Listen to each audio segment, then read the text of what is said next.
Assalomu alaykum, hörmətli televizor ko'rguvchilar. Dunyo Uyg'ur qurultiyi tor televiziyasining kunlik xabarlar programmasiga xush keldinglar. Men İftixar Abdurashid. Hörmətli ko'rurmanlar. Tövəndə diqqətinglar kunlik xabarlar programmamızın təfsilatı bo'lsin. Kanada Liberal Parlament a'zosi Samir Zubayri tarafidan parlamentga sunilgan Xitoydan qochib chiqib 3-davlatda yashayotgan xatar ostidagi 10 ming Uyg'ur musofirni Kanadaga o'rinlashtirish haqidagi qaror loyihasining 1 fevral kuni Kanada parlamentida 0 ga qarshi 322 ovoz bilan ma'qullanishi muhojirat yashayotgan butun Sharq Turkistonlik qarindoshlarimizni cheksiz so'yindirdi va iftixorlantirdi. Kanada parlamentining birdek ovoz bilan ma'qullangan bu tarixiy qaror Sharq Turkiston xalqining asla egisiz emasligini, xalqaro jamoatchilikning irqiy qirg'inchilikqa duchor bo'layotgan Sharq Turkiston xalqiga haqiqiy yo'sinda ega chiqayotganligini yana bir qatim isbotladi. Shundaqla bu qaror Sharq Turkiston xalqining kelajakka bo'lgan ishonch va umidini yanama oshirdi. Bo'libmi Kanadaning bosh ministri Trudeau va uning kabina a'zolari mazkur qarorni qo'llab ovoz berishi hozir qadar hech bir parlament ko'rilib boqmagan zo'r bir mo'jiza bo'ldi. Kanada matbuotlari Xitoyning Uyg'urlarga irqiy qirg'inchilik qilganligini oshkor e'tirof qilishdan izchil o'zini qochirib kelgan Trudeau hukumatining bu qaror loyihasini qo'llab ovoz berish orqali Uyg'ur irqiy qirg'inchiligini vositalik e'tirof qilganligini ifoda qilishmoqda. Kanada parlamentida o'tkazilgan bu qatimqi ovoz berish yig'inining amaliy ahvoli parlament televiziyasi tarafidan naq maydondan bevosita tarqatildi. Dunyo Uyg'ur qurultiyi tor televiziyasi mazkur programmani Qurultay Berlin ishxonasining mudiri G'ayur Qurbon apandimning Uyg'urchaga tarjim qilishi bilan bevosita ulab tarqatdi.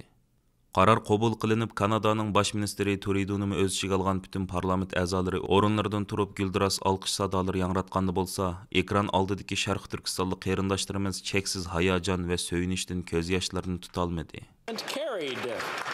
322 ovozning qo'shilishi va 0 ovozninki qarshi turishi bilan Uyg'urlarni Kanadaga akilib yerlashtirish, Uyg'ur musofirlarini Kanadaga akilib yerlashtirish qarornomasi bu tarixiy ahamiyatga ega bu muhim qarornoma Kanada parlamentida buna rasmiy yo'sinda ovozini o'tdi.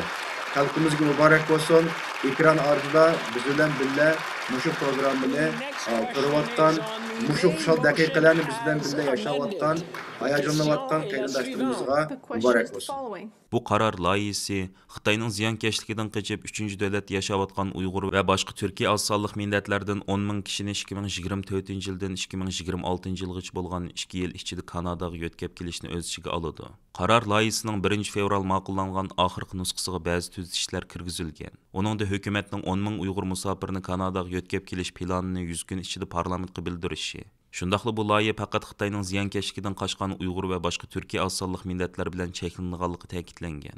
Analizchilar Kanadaning bosh ministri Trudeau va uning kabina a'zolarining mazkur qarorni qo'llab ovoz berishi Kanada hukumatining bu qarorni shubhasiz ijro qilganligining ro'shan ifodasi deb qaramoqda. Qaror loyihasi ma'qullangandan keyin mazkur ovoz berish yig'ini kuzatuvchilik sifat bilan qatnashgan Dunyo Uyg'ur qurultiyining raisi Dolqin Aysa, Qurultay ijroiya komitetining raisi, Uyg'ur kishilik huquq qurilishining direktori Ömer Qanat, Qurultay qonun komitetining mudiri, Kanada Uyg'ur haqlarini qo'g'dash tashkilotining raisi Mehmet To'xti, Qurultayning bayonotchisi, Qurultay ayollar komitetining mudiri Zumratay erkinlarini tarkib topgan Qurultay hay'ati, parlament zalida Kanadaning bosh ministri Justin Trudeau, Kanada ko'chmanlar ministri Sean Fraser va boshqa kabina a'zolari bilan shundaqla mazkur qaror loyihasini tayyorlab sungan Kanada Liberal parlament a'zosi Samir Zubayri va boshqa parlament a'zolari bilan qayta ko'rishib, Kanada hukumatiga va parlamentiga butun Sharq Turkiston xalqi nomidan alohida minnatdorlik bildirdi.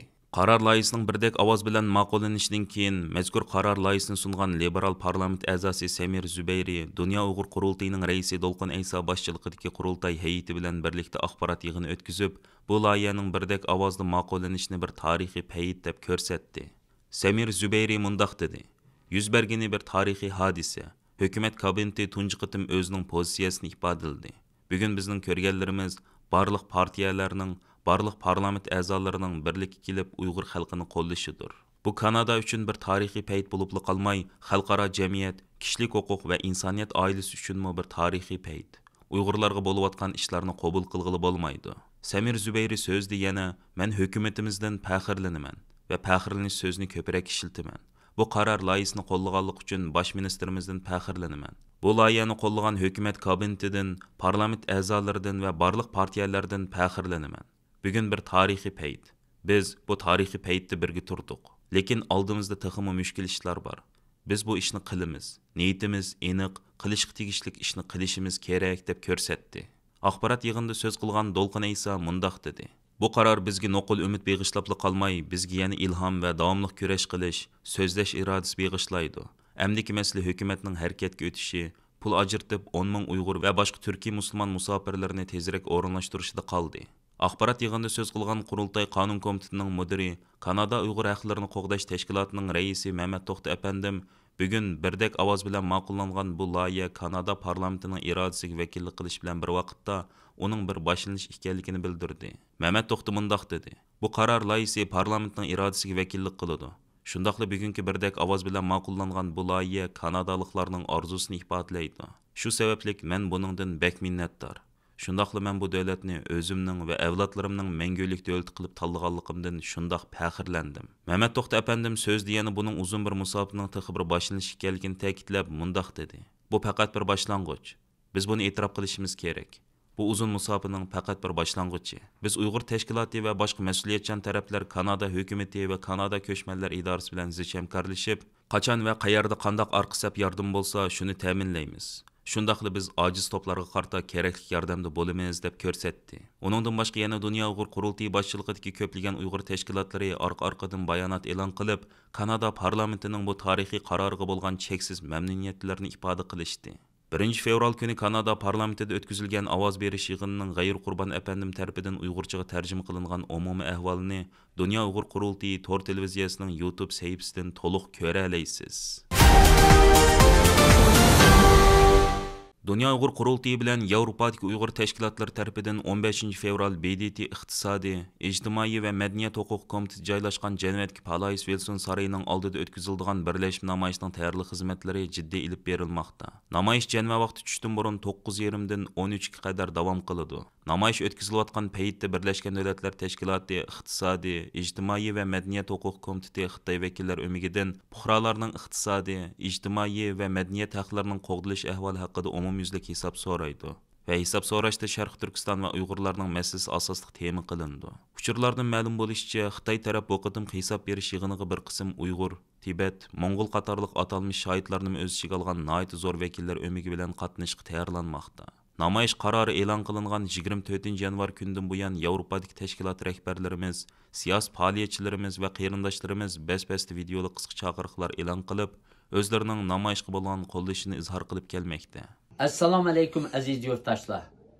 15 fevral kuni Birleşken Devletler Teşkilatı'nınki Cenevadagi markaziy binosi oldida Birleşken Devletler Teşkilatı İqtisadi, İctimai ve Medeni Haqlar Komitetininki 73. navbatlik yig'ini jarayonida Xitoy qarshi elib berilgan namoyishga qatnashishga chaqiramiz. Hammanglarning bu namoyishga sebep ko'rsatmay qatnashib berishinglarni orzu qilamiz va birlikda hammanglar shu Jenevada Birleşken Devletler Teşkilatı'nınki binosi oldida ko'rishaylik. Rahmat. Assalomu alaykum. 2 ayning 15 kuni Jenevada Dunyo Uyg'ur qurultiyining o'rlashtirayotgan namoyish nihoyatda bir muhim bir namoyish. Buningga butun Uyg'ur qarindoshlarninki, bo'pma Uyg'ur ziyolilarninki qo'llab qatnashishni umid qilaman. Rahmat. Qozog'iston Cumhuriyetining prezidenti To'qayevning bevosita ko'rsatishi bilan Uyg'ur xalqining vakili Zakirjon Qo'ziyev Qozog'iston parlamentining senat a'zoligiga tayinlangan. Yaqinda Qozog'iston prezidenti Qosim Jomart To'qayevning farmoniga binoan Qozog'iston parlamenti senatining yangi a'zolari tayinlangan va saylab chiqilgan.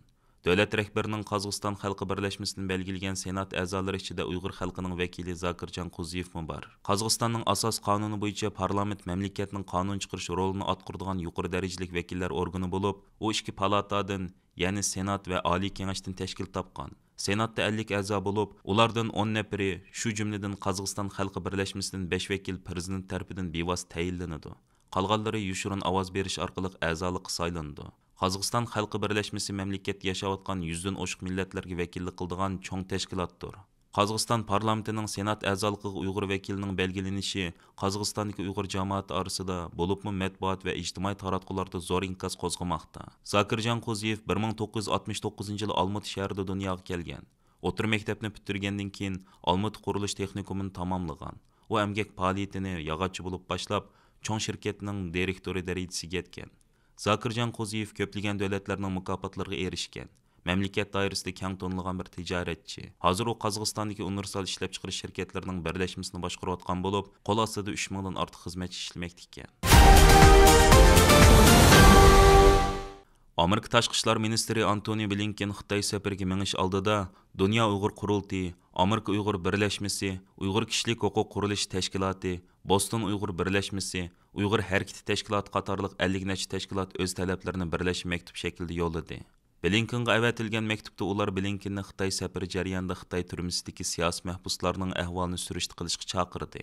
Maktubda har qaysi tashkilotlar Xitoy turmasiga qamalgan kishilik huquq faoliyatchilari, siyosiy o'qituvchilar, diniy zotlar va Xitoy bo'lmagan millat kishilarining taqdirini alayda ta'kidlagan. Shu qatorda biz ministr janoblarga shuni yana bir qatim eskartamizki, Sharq Turkistonda Uyg'urlar azob chekyotidi hamda qirg'inchilik uchrayotidi. Yaqinqi yillarda orqadan ma'lum bo'lgan turli hujjatlar bu qabohatning qaysi darajaga borganligini bekma oshkora namoyon qilmoqda. Bu kishilarning Amerika fuqaroligiga o'tgan urug' tuqqanlarimi hozir bu xil qabohatning dardini tortmoqda deyilgan. Shu qatorda turmidagi Uyg'ur ziyolilaridan Gulshan Abbos, Qurbon Mahmud, Ahmadjon Juma qatorliqlarning ismi alayda ta'kidlangan. Maktubda yana Xitoy o'qituvchilari, Tibet siyosiy mahbuslari, Hong Kong demokratlarının qismatlarini eskartish orqali navbatda Xitoyning zulm va bostirishlari butun dunyoga yeyilishga boshlaganligi.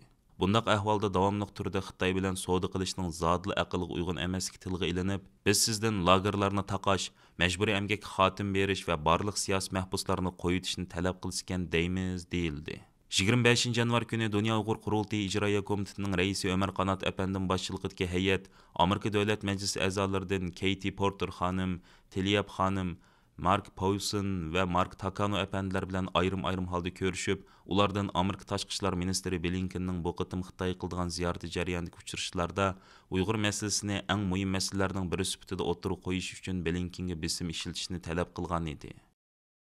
Aziz ko'ruvchilar, yuqorida diqqatingizga Dunyo Uyg'ur qurultiyi to'r televiziyasining kunlik xabarlar programmasini sundik. Keyin qitimliq sonimizda ko'rishaylik. Omon bo'lgaysizlar. Stansimizning YouTube kanaliga a'zo bo'lishni unutmang. Xayr xo'sh.